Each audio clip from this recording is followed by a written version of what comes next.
Hello दोस्तों आज के इस वीडियो में हम बिहार आईटीआई इंस्ट्रक्टर से संबंधित 3 इम्पॉर्टेंट पॉइंट डिस्कस करेंगे। आपसे रिक्वेस्ट है आप वीडियो पूरा देखिएगा। हमारा पहला पॉइंट रहेगा रिजल्ट कैसे बनेगा, फाइनल सिलेक्शन डीवीए के लिए किस तरह से होगा, नॉन सीआईटीएस को कोई फ़ायदा होगा या नहीं होगा, इसके बारे में बात करेंगे। फीमेल का मिनिमम क्वालिफाइंग मार्क कितना होगा, इसके बारे में भी बात करेंगे। ठीक है, आपको पता होगा सबसे पहले कि सीआईटीएस जिन्होंने किया है उनके लिए अधिक फ़ायदा मिलने वाला है, क्योंकि सीआईटीएस का 30%, डिप्लोमा का 20% और सीबीटी का 50% जुड़ेगा। जो कैंडिडेट सीआईटीएस नहीं किए हुए हैं उनके लिए केवल डिप्लोमा का 20% और सीबीटी का 50% ही जुड़ेगा। ठीक है, सीआईटीएस उनके लिए नहीं जुड़ेगा। तो इस वजह से जो नॉन सीआईटीएस वाले हैं उनको अगर सिलेक्शन पाना है तो उनको सीबीटी में अधिक नंबर लाना पड़ेगा। ठीक है, तो आइए आगे चलते हैं। सबसे पहले देखिए दोस्तों, यहाँ पे हम एक एग्जाम्पल मान लिए हैं, आप इसे समझिएगा। ठीक है, कि मान लीजिए कोई पोस्ट है जिसमें मतलब कोई वैकेंसी है जिसमें टोटल 5 पोस्ट हैं। ठीक है, मान लीजिए कोई ट्रेड है जिसमें टोटल 5 पोस्ट है। जो पहला कैंडिडेट ए वाला है वो सीआईटीएस किया हुआ है और उसका ओवरऑल 71 नंबर बन रहा है, क्योंकि उसका डिप्लोमा का 20% जुड़ेगा, सीआईटीएस का 30% और सीबीटी का 50%। ठीक है, बी कैंडिडेट है, ये भी सीआईटीएस किया हुआ है, इसका 68 नंबर है।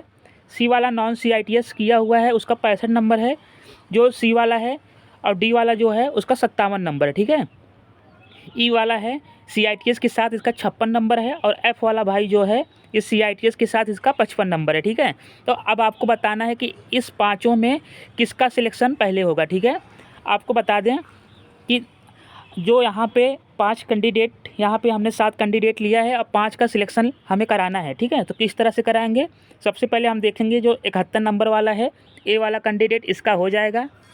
बी वाले का 68 नंबर है, इसका भी हो जाएगा। ये दोनों सीआईटीएस किए हुए हैं तो इनका सिलेक्शन हो जाएगा। अब आगे आपको बताना है कि उसके बाद किसका होगा। तो यहाँ पे सी वाले का सिलेक्शन पहले होगा, क्योंकि जो सीआईटीएस है इसका केवल वेटेज मिला है, सीआईटीएस का 30% ही मिला है। सीआईटीएस अनिवार्य नहीं है कि सी वाला और डी वाले का ना करा के हम पहले ई और एफ को करा दें, ऐसा नहीं होगा। ठीक है, सीआईटीएस को केवल वेटेज दिया गया है 30% का।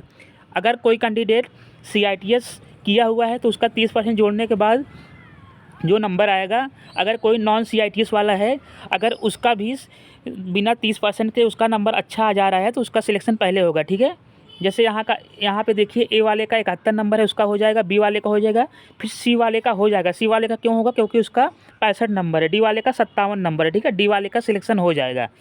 अब देखिए 4 सीट तो हो गया है, बचा हुआ 1 सीट, तो इसमें जो सीआईटीएस के साथ 56 नंबर लाया है इसका हो जाएगा। ठीक है, और यहाँ पे एफ़ वाले का नहीं होगा।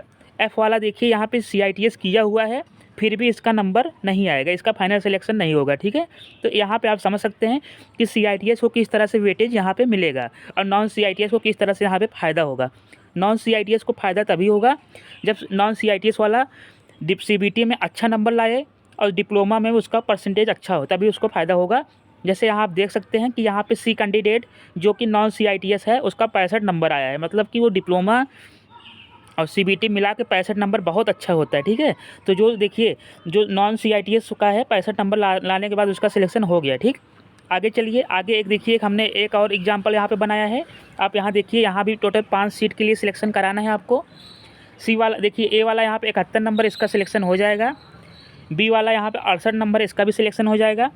अब देखिए यहाँ पे आप देखिए सी और डी दोनों देखिए, सी वाले का 65 नंबर है, इसका सिलेक्शन हो जाएगा, और डी वाले का 65 नंबर, इसका सिलेक्शन हो जाएगा। भले ये दोनों सीआईटीएस नहीं किए हुए हैं। ठीक है, भले ये लोग सीआईटीएस इनके पास नहीं है, तब भी इनका सिलेक्शन सी और डी वाले का होगा। अब बचा हुआ यहाँ पे ई वाले का हो जाएगा, 5 सीट हो गया, एफ वाले का सिलेक्शन नहीं होगा। ठीक है, तो ये दोनों आप समझ गए होंगे कि नॉन सीआईटीएस वाले का सिलेक्शन तभी होगा, नॉन सीआईटीएस सिलेक्शन तभी होगा जब उसका नंबर सीआईटीएस वालों के बराबर हो या सीआईटीएस वाले से ऊपर हो। ठीक है, अब जैसे आप यहाँ देखिए, ये हमने एग्जांपल जो यहाँ पे बनाया हुआ है, आप यहाँ देख सकते हैं कि ए वाले का 71 नंबर है, ए वाले का होगा, बी वाले का होगा 68 नंबर है। अब देखिए सी वाले का 65 नंबर है, डी वाले का 63 नंबर है, और इनके पास सीआईटीएस सर्टिफिकेट नहीं है। और वहीं ई वाले देखिए 57 नंबर है और इसके पास सीआईटीएस डिग्री है, तब भी इनका सिलेक्शन पहले नहीं होगा, पहले सिलेक्शन सी वाले का होगा। ठीक है, सिलेक्शन सी वाले का पहले होगा। उसके बाद डी वाले का होगा, ठीक है। उसके बाद लास्ट में ई वाले का होगा। 5 सीट हमारा कंप्लीट हो गया, 6 वाले का सिलेक्शन नहीं होगा, 6 वाले को भगा दिया जाएगा, ठीक। 6 वाला कैंडिडेट है, भले इसके पास CITS है, जो हमारा ये F वाला कैंडिडेट है, भले इसके पास CITS है लेकिन इसका सिलेक्शन नहीं होगा, ठीक। आई होप आप समझ गए होंगे। अब देखिए यहाँ पे नॉन CITS वालों को कोई फ़ायदा नहीं होगा। इसके लिए हम बता दें कि नॉन CITS वाले कैंडिडेट को फ़ायदा तभी होगा जब भाई आप लोग का नंबर अच्छा होगा, ठीक है। आप लोग का CBT में अच्छा स्कोर रहा होगा, क्योंकि CBT का 50% होगा और उसके बाद डिप्लोमा का 20% होगा, ठीक है। यदि आप इन दोनों में अच्छा नंबर लाए हैं तब आपका सिलेक्शन हो पाएगा, ठीक है। अदरवाइज़ आप नॉन CITS वाले भाई, आप लोग ये ना सोचिए कि आप लोग जो CITS वाले कैंडिडेट हैं वो क्वालिफाई नहीं कर पाए हैं, ये आपकी गलतफहमी है। क्योंकि आप देख रहे होंगे केवल 100 से 200 कैंडिडेट ऐसे हैं जो हर जगह घूम घूम के, चाहे आप व्हाट्सअप ग्रुप देख लीजिए, चाहे आप यूट्यूब चैनल की वीडियो का वहाँ कमेंट देख लीजिए, ठीक है। यूट्यूब वीडियो कमेंट देख लीजिए, यही 100 से 200 कैंडिडेट हैं जो घूम घूम हर जगह अपना नंबर बता रहे हैं, ठीक है।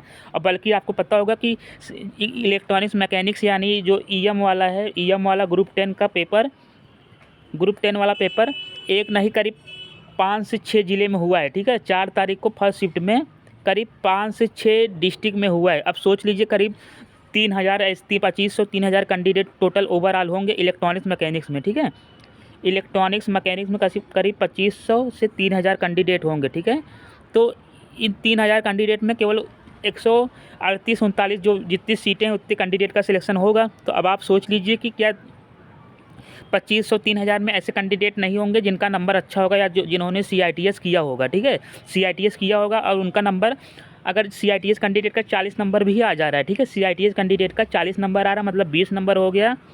अगर डिप्लोमा में उसका 70% है तो 70 का 20% कितना होगा? 70 का 20% होगा 14 नंबर हो गया। और मान लीजिए CITS में लगभग सभी कैंडिडेट के 80 नंबर होते हैं, ठीक है, 80% होते हैं, लेकिन हम 70 ही मानते हैं। तो 70 का 30% 21 हो गया, ठीक है।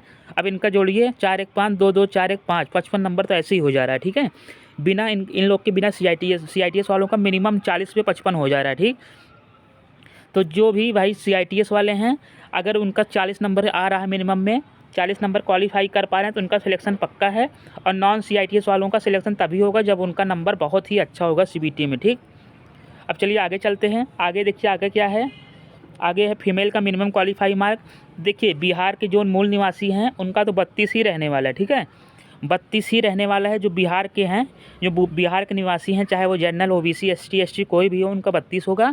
बाकी अदर स्टेट बहुत से लोग कह रहे हैं 40 होगा, लेकिन हमें नहीं लगता है कि अदर स्टेट का 40 होना चाहिए। अदर स्टेट के लिए भी 32 होगा, ठीक है। क्योंकि बिहार जब अपने राज्य के जो फीमेल कैंडिडेट हैं उनको जनरल OBC में नहीं बांटा है, उनके लिए 32 ही रख दिया है। तो जो अदर स्टेट हैं फीमेल उनके लिए भी 32 ही होगा, ठीक है। बाकी आप लोग एक बार कमेंट बॉक्स में ज़रूर बताइए, जिनको इसके बारे में जानकारी हो हमें ज़रूर बताइएगा, ठीक है। बाकी अकॉर्डिंग हमारे हिसाब से तो भाई कोई भी कैंडिडेट हो, फीमेल कैंडिडेट, चाहे वे बिहार की हों चाहे या अदर स्टेट की हों, ठीक है, उनके लिए 32 ही होना चाहिए, ठीक है।